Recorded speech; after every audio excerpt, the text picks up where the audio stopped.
Hello hi friends ये मैं समझी आशा करूँ आपण मैंने सभी भल थे आम भी बहुत भल से तो यहाँ आम कहीं जाऊँ चलो देखमा देखिपे यहाँ झरसुड़ा स्टेशन राति 11 बजर टाइम वीडियोटा देखिपे यहाँ रेलवे स्टेशन इंतजार कर ट्रेन तो कहीं जीव चलो देखमा।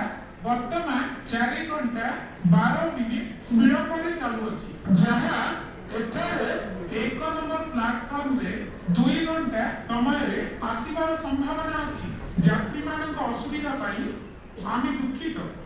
यात्रीगण कृपया ध्यान दें गाड़ी संख्या 1 2 8 6 0। तो फाइनाली यहाँ आम पहुँची जो गलु आमर जगह नेके तो आम यहाँ आमर दुकान लगे टेक्सनारी सामान आनवा लगे आइनु।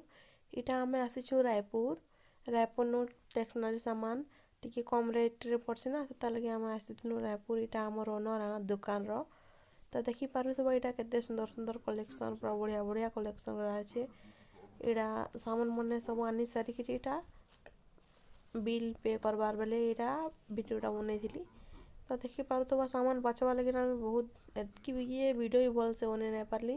तो आम दुकान में देखी पाब क्या क्या सामान आनी जे तो एतके रही आपण मन के सबके मोर प्यार नमस्कार बाय।